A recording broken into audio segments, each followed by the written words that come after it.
Thank you for joining Dr. James Rini and I, the Curiosity Conduit, for a look behind the curtain of letting destiny deliver.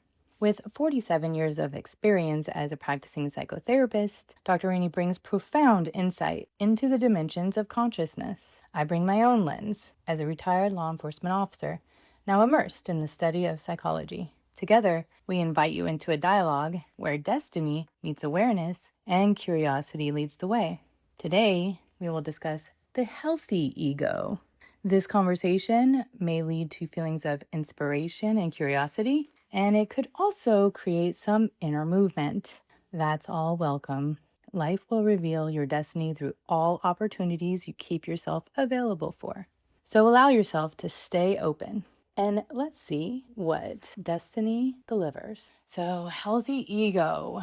I'm going to read a quote, and just prior to starting the recording, you'd made mention a lot of people don't know what that is. And I would agree with that. Well, I think more specifically what I was saying is I don't think most people even know such a thing exists. Yes, that was it. That was it. So let's go into this quote. It says, "A healthy ego is one that is in touch with the unconscious and the environment and is organizing both in order to maintain an optimal state of balance between the demands of the inner and the outer world." So doesn't that seem like an awesome, huge responsibility? Think about that. It is. I have to be in charge of balancing, you know, the unconscious with the environment and balance the demands between the inner and outer worlds and organize things to have an optimal state. Think about it. Not only do people think there isn't a healthy ego, but here I'm telling you, here's the job that the ego has. That's what it's supposed to be doing. But It it's massive if you think about it it. is a lot. So I had to really think about it when I was trying to break it down because there was quite a bit within that quote. What I came up with, and you just let me know if this kind of sums it up, if you will. Says, I wrote down, does this mean that a healthy ego helps you balance what you feel inside with what is going on around you? Yes. I know it's more than that because there was so much more happening, but I was trying to Well, simplify I it. break it down into those, the devil's always in the details. So that's why I break it down into the various functions because the ego is the conscious mind. It's the governor of the conscious mind. And the conscious mind has a job. Your eyes have a job to do. Your ears have a job to do. Your conscious mind has a job to do, and the ego is in charge of the conscious mind. Your unconscious has a job to do, and the self is in charge of it. And that's your inner world, and your inner world is dependent and participates in the outer world or the environment. And, people like to use the word trauma. They get traumatized. Well, what does that mean? It means their ego is not able to organize their unconscious mind and the environment and what's going on in order to maintain a state of balance. And because the experience is so overwhelming to the unconscious, is called a trauma. I don't know the ego doesn't know what to do with it. And probably the weaker the ego, the easier we get traumatized because the ego doesn't have a good repertoire of knowing how to maintain that balance and interplay between these opposing worlds. So the stronger the ego, the better job it does. You have a healthy ego in terms of that, being able to be in touch with your unconscious and the environment and organizing both in order to maintain an optimal state of balance. And I think, as I think about it now, the proof of what I'm saying is the fact that you were a police officer for all those years and really have been able to grow from that experience rather than resentful of the experience. I'm so grateful for it. Yes. But it's you that's because of your healthy ego and how your ego transports you, so to speak. Are you in this place, which, now a whole new destiny for you in mental health, which is connected, but from a different vantage point. It really is connected. And there's so many similarities that I did not see coming, Yeah. but it's See, amazing. and you get to make those connections because I just know it as a generic thing. You know the devil's in the details. And you will Yes. continue to make those connections because it has a life of its own within you. It does. So would it be correct to say that this falls under that first pathway? Uh huh. Yeah, Okay. because being aware of the unconscious. Okay. For the ego to have a healthy relationship with the self, it must be able to distinguish the real from the pretend. It needs to maintain the proper balance between impulse and inhibition. Okay. So What does that mean? yeah, what does that mean? I said if individuals keep saying everything's fine, are they avoiding something real? Like, If they're saying everything is fine, probably. So let me answer that. Okay. Again, the ego has this job to do. And part of its job is to be in touch with the unconscious, which is, again, the self is the governor uh, of the unconscious. So rather than seeing it as this thing, the ego needs to have a relationship with the self, with the unconscious, and you have a relationship with it by being aware of it, by learning about it, and that awareness is what I give to you through the book, is and because it's intricate. It's I'm trying to make the imperceptible perceptible. So throughout our discussions in the book, and I'm laying down the pathway as to how you develop that awareness for the unconscious. Of course, I had to use conscious terminology and conscious concepts for people to try to grasp it. Okay, so the ego has to be able to tell the real from the pretend. Like, I'll give you this quote that comes from ancient Chinese philosophy. The difference between courtship and seduction is sincerity. They look exactly the same because the person is coming across the same. The only difference is the person isn't really meaning how they're coming across. They're pretending to love you or really be into you or all the things that they have to do to seduce you. Where someone who is really courting you is sincere in how they feel and the things they say. So a healthy ego would say to the person, it's not okay to be insincere in order to get what I want from somebody else. If I get what I want, it ought to be from being authentic in who I really am. Seeing people like the concepts of, narcissism. So basically, a narcissist does that. They choose image over authenticity.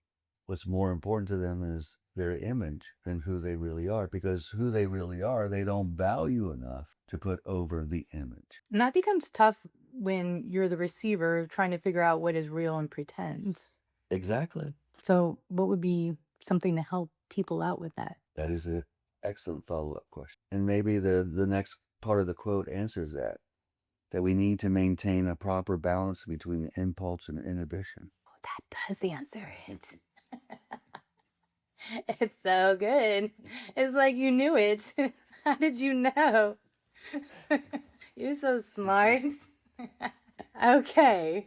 So basically, holding on for a second, not necessarily being impulsive and not holding off too far, but just waiting, Well, watching. and I'll give you another. I'll give you what I think is very simple.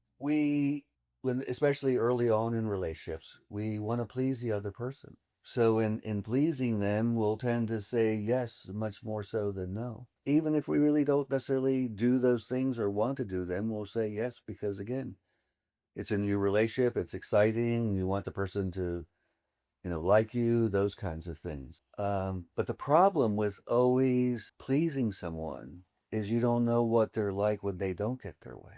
Mm. And that's the most important thing you need to learn about them, is what are they like when they don't get their way. Anybody can be nice when they're getting their way. Mm. I think, yeah, so being flexible and stuff like that. I get Well, yeah. well, see, no, and from a psychological point of view, pathology comes out under pressure. And if there's no pressure, the pathology doesn't come out. So then it's good. Same thing with conflict. People don't like to have conflict. But the problem with that is, one, they're ignoring the elephant in the room, as the saying goes. And two, you don't get to see what they're like under pressure, under stress, because that's when pathology comes out. And when you're saying pathology, what do you mean by that? Violence, disrespect. So, like negative behaviors. Yes, toxic behavior. Toxic. Okay. Pathology is illness creating. It's illness. Brewing And in life, underneath the surface. pathology is illness in progress and Illness in and progress. process. Okay. both of them. I don't know why I was doing this like I was a witch with cauldron. The pathology is in there. It's gonna come out. Well, you're doing some lab work. That's pathology lab. Yeah, it's the pathology lab. Okay. You know, the other thing here is that you're connecting this with the second pathway, where you're saying, you know, by being able to have a healthy relationship with the self and know yourself and being able to face both the good and bad about yourself, it helps prevent distortions in perception. And by preventing distortions in perceptions, you have a higher probability of being able to connect with others because of the absence of Absolutely. And when I was talking about distortions here and I was putting it down, I was really just thinking about not some fairy tale distortions, but people who are always on guard about others. That's who I was really thinking about, who don't want to open up for anybody and that kind of distorted thing, thinking everybody's after them and stuff. That there couldn't be some genuine thing or whatever. Okay, but that's valid. In the Agreed. ballpark. Okay, moving on. The ego is invested in being and having the best. It wants admiration, to be attractive, interesting, exciting, right, and competent. So, at what point is the need to look good or being right getting in the way of seeing the truth? So somebody always wants to look good. They want to be admired. They want to be right. There can be a balance to this. At what point, though, does it interfere? In looking at the quote, the line is the ego is invested in being and having the best. Okay. What kind of investment you have makes a difference in terms of its ability to know that in order to get some admiration and attractiveness, it a lot of times comes from pain and suffering you've had, you know, obstacles you've overcome, adversity you've overcome, and you get competent by overcoming adversity and problem solving and that kind of stuff. So I don't know that most people think of being attractive and interesting and exciting would include those. I definitely do. Well, you know, it makes me think of Tiger Woods. Hmm. Okay. Okay, because I think he definitely generated admiration. I think he was exciting. He was definitely competent, one of the best golfers there's ever been. There's no two, you know. His private life was a secret. People didn't know what he was doing until it became exposed. And so there he's pretending to be one person when he's another.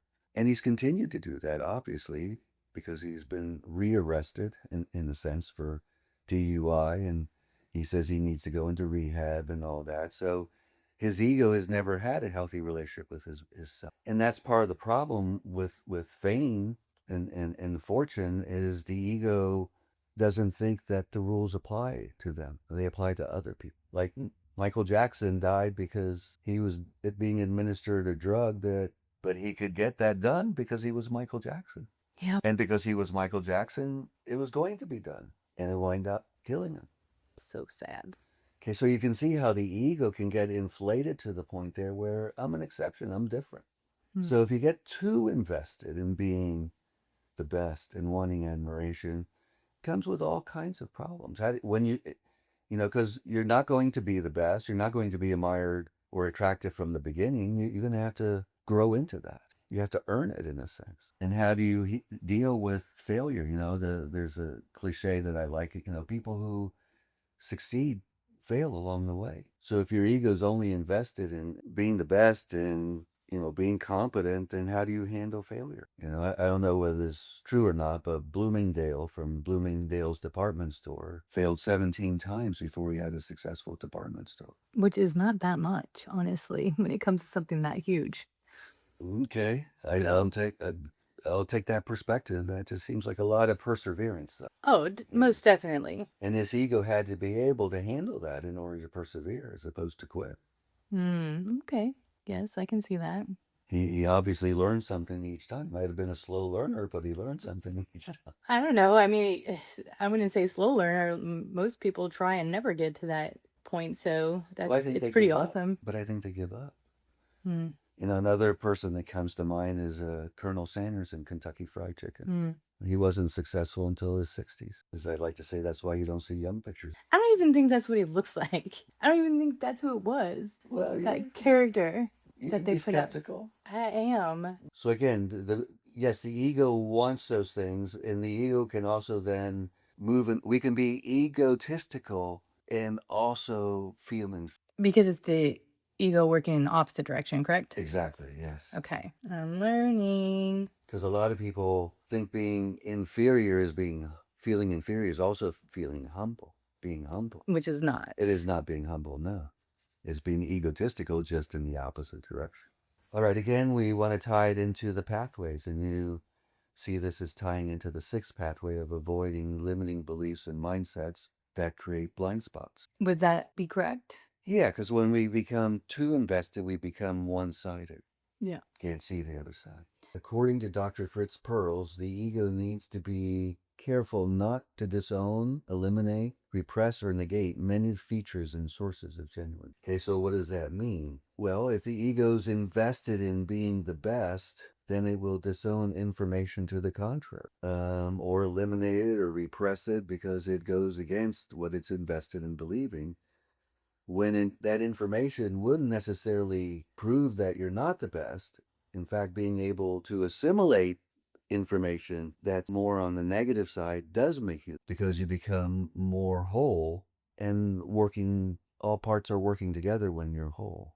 When one hand doesn't know what the other is doing, obviously all parts are working in a harmonious way together. So, how do individuals reconnect with parts of themselves they have shut down? I wish there were simple answers for these things, but Me too. because part of what I don't want to get people to do is start overthinking things. Okay. You see, so the more you give them, then the more they have to overthink with, and Would they? So I gave the answer of the fifth pathway, avoid self-sabotage, and going into that portion. I mean, does that assist? well, yes, if you disown and eliminate, repress parts of yourself, then you're going to bring on self-sabotage because you're disowning parts of yourself, and those parts are important, or all parts are important, otherwise you wouldn't have them. So to not sabotage yourself, you have to be able to embrace both the good and negative aspects of oneself, and not eliminate it but integrate it. Like if you're a cat burglar, you become a consultant on how not to be cat burglar. Okay, you've turned it into a positive. Yes. It furthers others rather than taking from others. You have the same expertise, you're just using it to help rather than to take, to give rather than to take. No, I do like that. Is there anything else you wanted to add on that? Yeah, I guess that again, the outside world, will give you feedback, and hopefully you have a good enough sense of self that you know whether that fits or not. If you're always denying, oh, no, no, no, it's you, well, then yes, you have a problem. If you're always saying it's me, not you, then you've got a problem. Because obviously it's one-sided and can't always be one-sided. And so there's a breakdown there.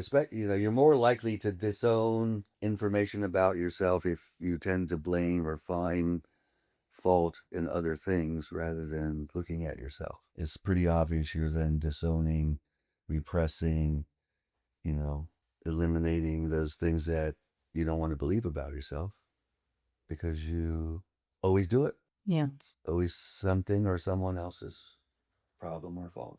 Yeah, and it's typically that person won't recognize themselves, but their friends or people around them Absolutely. are the ones who, unfortunately, are the ones who are feeling it and possibly talking behind their back, or maybe not wanting to be around that person just because they're always so negative or not feel very good around them. Right. So the very thing they're trying to do by disowning, eliminating those parts of themselves because they want to be seen as more attractive does the exact opposite, seen as less attractive. Yes, absolutely. I do like all of that. Is there anything else that you'd like to add? No, I think that's good.